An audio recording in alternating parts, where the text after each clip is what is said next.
We are in a crisis right now. It is hitting our country very hard at an unprecedented rate. First at 10, fentanyl mass overdoses are at an all-time high as dealers lace drugs with the highly addictive opioid. Users have no idea they're taking the deadly drug, and deaths from it are accelerating out of control.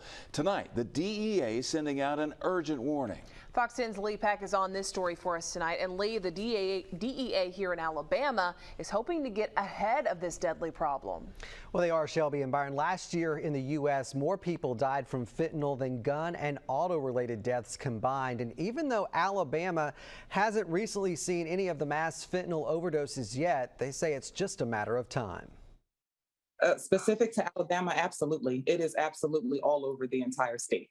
Alabama DEA Assistant Agent in Charge, Tawanda Thorne-James, talking about fentanyl, by far the deadliest drug on the street, killing Americans at an unprecedented rate.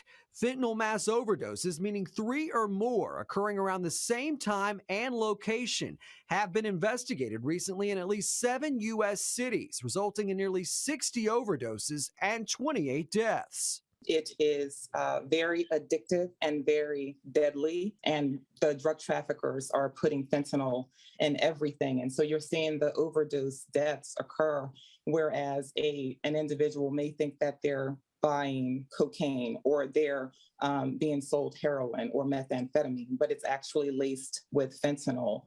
Even the smallest amount can be deadly.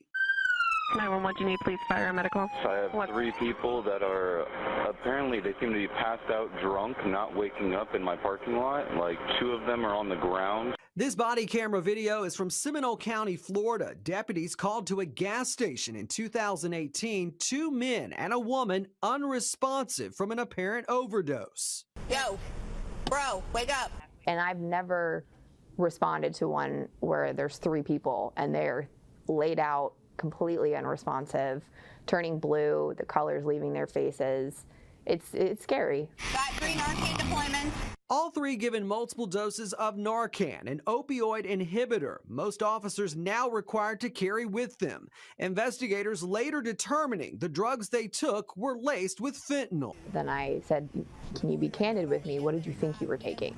And her reply was, oh, I thought I was doing cocaine. And she's like, but that's not cocaine. As the DEA works to get ahead of the deadly problem, they're not only warning the buyer to beware, but identifying and going after the dealers. I do think that we are making a lot of headway with actually tracing an overdose drug to its source. And once we trace it to that source, then we have successfully prosecuted those individuals that sold it or that put it on the street or that had some involvement in getting it to that victim. So we've been very successful with that. Meanwhile, the DEA says they're not only intercepting fentanyl on the highways, but also in the mail, and say it's not just in street drugs, but also being put into fake prescription drugs.